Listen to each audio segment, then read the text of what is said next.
मंदिर चाहिए। वो जनता ने सोच लिया ना। नहीं, मेरे को आप पहले ये बताइए, जो नौजवान है ना, जिसके पास नौकरी नहीं है, जिसकी प्लेट में रोटी नहीं है, उनको मंदिर मस्जिद नहीं चाहिए, उनको रोटी चाहिए, उनको उनके बच्चों के लिए नौकरियां चाहिए, उनको स्कूल चाहिए, उनको अच्छी हेल्थ फैसिलिटीज चाहिए, क्योंकि वहाँ की मीडिया बिकाऊ नहीं थी। 6 साल पहले मीडिया बिकाऊ नहीं थी, जो सच होता था वही दिखाती थी मीडिया, और इसीलिए सरकारें बदली। अब सरकारें क्यों नहीं बदलती, आप मुझे बताइए। अब सरकारें इसलिए नहीं बदलती क्योंकि मीडिया वो दिखाती है जो मोदी जी दिखाना चाहते हैं। मेजॉरिटी ऑफ लोग हैं, उनको जब धर्म की गुट्टी पिलाई जाती है ना, वो भूल जाते हैं कि मेरे बेटे के पेट में अभी तक रोटी नहीं गई है, मेरे बेटे को एजुकेशन नहीं मिली, मेरे बच्चे के पास नौकरी नहीं है। उनको सिर्फ नजर आता है कि वो मोदी जी प्यारी प्यारी बातें करके चले जाते हैं, ताली थाली बजा लो, दिए जला लो, थाली बजा लो। आज इतने सारे लोग मर चुके हैं कोविड की वजह से। क्या ताली थाली बजाने से कोविड कम हुआ? क्या दिए जलाने से कोविड कम हुआ? वो आपको आके पागल बना के जाता है, टीवी में आप पागल बन जाते हो। कोविड आता है, डीकरा फोड़ दिया जाता है मुसलमानों पर। आप ईद की शॉपिंग मत करिए क्योंकि कोविड हो जाएगा, लेकिन दिवाली की शॉपिंग करिए क्योंकि तब कोविड नहीं होगा। ऐसा क्यों? मैं खुद हिंदू हूँ। जो है लोग उतर जाते हैं, हर चीज का विरोध, कोई कानून आएगा उसका विरोध, मीडिया का विरोध, यही चीज। अब आपने जो है उद्योगपतियों का विरोध करना शुरू कर दिया। इसीलिए बाबा रामदेव कह रहे थे कल कि कोई ऐसा व्यक्ति का बताइए, उसका नाम लीजिए जो देश का प्रतिनिधित्व कर सके। सर, आपसे मैं एक बात पूछना चाहती हूँ। 6 साल पहले जब कांग्रेस पावर में थी, 6 साल पहले इतने विरोध क्यों नहीं होते थे? 6 साल पहले इतने सारे प्रोटेस्ट क्यों नहीं होते थे? 6 साल पहले हर नीतियों के लिए लोग सड़कों पे क्यों नहीं उतरते थे? इसीलिए तो वो कहते हैं क्योंकि लोकतंत्र जिंदा है, प्रोटेस्ट हो रहे हैं। नहीं, वो इसलिए नहीं उतरते थे क्योंकि वहाँ जरूरत नहीं थी, क्योंकि वहाँ की मीडिया बिकाऊ नहीं थी। 6 साल पहले मीडिया बिकाऊ नहीं थी, जो सच होता था वही दिखाती थी मीडिया, और इसीलिए सरकारें बदली। अब सरकारें क्यों नहीं बदलती, आप मुझे बताइए। अब सरकारें इसलिए नहीं बदलती क्योंकि मीडिया वो दिखाती है जो मोदी जी दिखाना चाहते हैं। तो जनता भी तो ऐसे देखना चाहती है ना। अगर जनता देखना छोड़ दे, मीडिया नहीं दिखाएगी। यही दुर्भाग्य है इस कंट्री का कि हमारे देश में हम लोग, शायद मैं अपने बारे में नहीं कहती, लेकिन जो मेजॉरिटी ऑफ लोग हैं, उनको जब धर्म की गुट्टी पिलाई जाती है ना, वो भूल जाते हैं कि मेरे बेटे के पेट में अभी तक रोटी नहीं गई है, मेरे बेटे को एजुकेशन नहीं मिली, मेरे बच्चे के पास नौकरी नहीं है। उनको वो धर्म में ही इतने मग्न हो जाते हैं। यही तो जानती है कि 1 महीने बाद सब भूल जाएंगे, कितना ही आंदोलन कर लो, 1 महीने बाद सब भूल जाएंगे। देखिए, सरकार को पता है फीडबैक क्या है। देखिए, सरकार ने अभी तक जिनसे पंगे लिए उनसे पंगे लिए, इस बार पंगा उन्होंने अन्नदाता से लिया है। अगर अन्नदाता नहीं रहा, अगर अन्नदाता की नहीं सुनी, तो ये देश भी नहीं रहेगा। ये देश जो चल रहा है ना, वो अन्नदाता की वजह से चल रहा है, इन किसानों की वजह से चल रहा है। कैसे ये अन्नदाता उनके साथ है? जो सड़कों पे बैठे हैं, ये सब उनके साथ हैं। हाँ, हम भी ये अन्नदाता उनके साथ होंगे जब वो ये काला कानून वापस लेंगे। ये अन्नदाता उनके साथ होंगे जब वो इनके बारे में सोचेंगे, इनके लिए सोचेंगे। एक बात भी, अगर मान ले जाए सरकार ने कानून वापस ले लिया, कल को दूसरा पक्ष खड़ा हो जाएगा कि हमारा भी कानून वापस करो। ये तो सरकार के लिए तो बहुत मुश्किल खड़ी हो जाएगी। देखिए, तो जो गलत है उसका विरोध हो रहा है ना, सही चीज के लिए तो विरोध नहीं हो रहा। फिर ट्रिपल तलाक का भी विरोध हुआ, तो वो जितना उन्होंने काम किया वो सब RTI में संशोधन किया, उसका भी विरोध तो क्यों नहीं होना चाहिए? तो आप मुझे एक बात बताइए, क्यों ना हो राइट टू इन्फॉर्मेशन? आप कांग्रेस को गलत कहते रहते हैं, कौन लेकर आया था राइट टू इन्फॉर्मेशन? कांग्रेस लेकर आई थी ना, तो क्यों ना हो हमें राइट टू इन्फॉर्मेशन? आप मुझे बताइए, वो था इसीलिए। समय के साथ तो बदलाव करना पड़ता है ना। तो आप गलत बदलाव नहीं करेंगे, आप गलत बदलाव क्यों करेंगे? राइट टू इन्फॉर्मेशन एक्ट के जरिए हमें पता होता था कि हमारा पैसा कहाँ जा रहा है, हमारा टैक्स कहाँ जा रहा है। आज पीएम केयर फंड, आप लोगों से आपने पैसा लिया और आप खा गए, और हमको मालूम नहीं है, और आप बोलते हैं कि हम आपको बताएंगे भी नहीं। क्यों नहीं बताएंगे आप? क्यों आपने एक पीएम केयर फंड बनाया? क्यों नॉर्मली प्राइम मिनिस्टर फंड में क्यों नहीं पैसा मांगा आपने? आप हर चीज में नया स्ट्रैटेजी बनाते हैं, और लोग इतने अंधे हैं इस देश में। मैं कहूंगी कि लोग शायद इतने डम्ब हैं कि उनको समझ नहीं आता, उनको सिर्फ नजर आता है कि वो मोदी जी प्यारी प्यारी बातें करके चले जाते हैं, ताली थाली बजा लो, दिए जला लो, थाली बजा लो। आज इतने सारे लोग मर चुके हैं कोविड की वजह से। क्या ताली थाली बजाने से कोविड कम हुआ?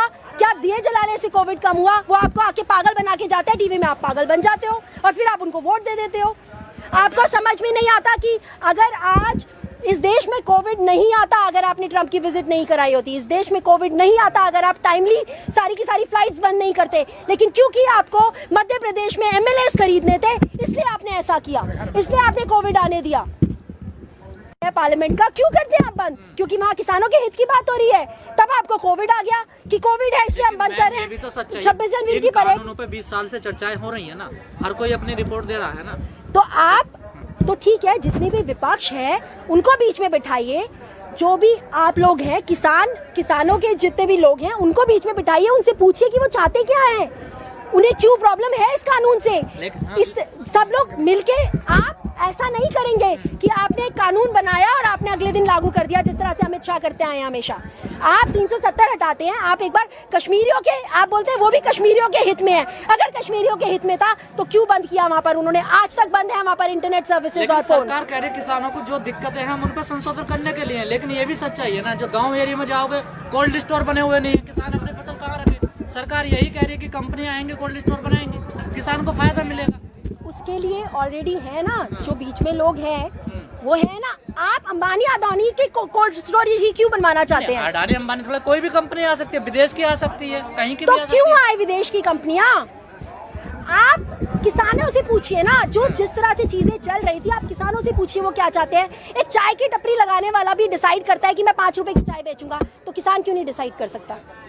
आप कौन होते हैं उसके ऊपर? जो मेहनत कर रहा है, जो 24 घंटे नमक और प्याज की रोटी खा के 24 घंटे खेतों में लगा पड़ा है, ओलों में, बारिशों में, ठंड में, गर्मी में, आप उसका भी सौदा कर दिया आपने अपने इंडस्ट्रियलिस्ट से। तो अमेठी में चिप्स की फैक्ट्री लगाना चाहते थे ना, उनका एक ड्रीम प्रोजेक्ट था, वही तो सरकार कहाँ कुछ नया हो रहा है। देखिए राहुल गांधी जी के बारे में बोलने से पहले आप सिर्फ इतना सोचिए कि सिर्फ एक वही इंसान ऐसे हैं जो पढ़े लिखे हैं। ऐसे लोगों को देश देना चाहिए जो पढ़े लिखे लोग होते हैं, जिनके अंदर समझ होती है। राहुल गांधी जी ने कोविड के बारे में पहले ही बता दिया था कि बहुत बड़ी सुनामी आएगी अगर कोविड आ गया तो। उन्होंने पहले ही बता दिया था कि अगर कोविड आया तो इकोनॉमी भी खत्म हो जाएगी। किसने सुना? क्या प्राइम मिनिस्टर ने सुना? वो तो उस वक्त क्या कर रहे थे? दिल्ली हाट में बैठ के वो खा रहे थे लिट्टी चोखा। जनता को सुनना चाहिए था। तो आप मुझे एक बात बताइए, जब सरकारें, जो इंसान पावर में बैठा हुआ है, पहले भी ये होता था जब ऑपोजिशन वाले कोई बात करते थे तो उनकी बातें सुनी जाती थी। आज क्या होता है? आज प्राइम मिनिस्टर साहब जब कोविड से लोगों की मौतें हो रही होती हैं, वो मोर के साथ बैठ के फोटो शूट करा रहे होते हैं, क्योंकि उनके लिए वो ज्यादा इंपॉर्टेंट है, उनके लिए देश इंपॉर्टेंट नहीं है। जब सेलिब्रिटीज की शादी होती है तो उनके लिए वहां जाना इंपॉर्टेंट होता है। आरोप तो आप पे लगते हैं, अगर यह किसान आंदोलन चल रहा तो राहुल गांधी जी को विदेश जाने की हाँ, तो राहुल गांधी जी कौन है? राहुल गांधी जी ऑपोजिशन है। सवाल आप ऑपोजिशन से करेंगे या पावर में बैठे हुए लोगों से करेंगे? ऑपोजिशन को होना चाहिए ना। तो ऑपोजिशन कर रहा है ना, क्या नहीं कर रहा ऑपोजिशन? एक सेकेंड, विपक्ष कमजोर नहीं है, मीडिया आपको दिखा रही है कि विपक्ष कमजोर है। आप समझिए इस बात को। अगर आज मीडिया सही होती तो मीडिया ये बताती लोगों को कि विपक्ष क्या क्या कर रहा है और क्या क्या नहीं कर रहा।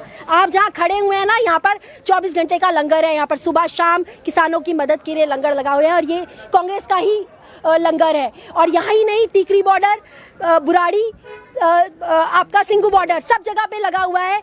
और हम ये नहीं कहते कि हम किसी के ऊपर एहसान कर रहे हैं, हम ये कहना चाहते हैं आपको कि किसान हमारे हैं। अगर आज हम किसानों को अपना समझेंगे तो ही वो हमें अपना समझेंगे। किसान हमें रोटी देता है। और अगर आप बातें करते हैं ना भगवान की, तो मैं कहती हूँ किसान से बड़ा भगवान नहीं है कोई इस देश का, क्योंकि किसान की वजह से हमारे घरों तक रोटियां पहुँचती हैं। ठीक है, आप सरकार की बात करें थी, एक सवाल उठ रहे थे कि इस सरकार ने कोई काम नहीं किया, दूसरा टर्म चल रहा है, लेकिन बहकाया कैसे कर सकती हैं आप? जो भी उनके मुद्दे थे उन्होंने अपने मैनिफेस्टो में लिखे और उन्हीं मुद्दों पर उन्होंने काम किया। उसी पे चुनाव लड़ा। राम मंदिर का उन्होंने जिक्र किया, 370 का जिक्र किया, उन्होंने 3 तलाक का जिक्र किया। फिर ये कैसे कह सकते हैं बहकाया? जनता को पसंद है तब। सर आप मुझे एक बात बताइए, आपको रोटी चाहिए या आपको मंदिर चाहिए? वो जनता ने सोच लिया ना। नहीं, मेरे को आप पहले ये बताइए, जो नौजवान है ना, जिसके पास नौकरी नहीं है, जिसकी प्लेट में रोटी नहीं है, उनको मंदिर मस्जिद नहीं चाहिए, उनको रोटी चाहिए, उनको उनके बच्चों के लिए नौकरियां चाहिए, उनको स्कूल चाहिए, उनको अच्छी हेल्थ फैसिलिटीज चाहिए। क्यों नहीं करते फिर लोग? इन मुद्दों का विरोध होना चाहिए ना। विरोध होता है, कहाँ विरोध होता? क्यों नहीं होता? किसने चंदा? कौन चंदा देता है? कौन चंदा देता है? जो चंदा मैनिफेस्टो तो देखा होगा ना सबने, जब उन्हें दिख रहा है कि उसमें तो लोग, यूनिवर्सिटी का हाँ वादा नहीं यही है। मैं आपको बोल रही हूँ कि हमारे देश का ये दुर्भाग्य है कि यहाँ पर धर्म की गुट्टी पिला कर लोगों को बरगलाया जाता है। और यही रीजन है कि आज जो हिंदू मुसलमान एकता होनी चाहिए थी, आज उसके टुकड़े टुकड़े कर दिया गया है।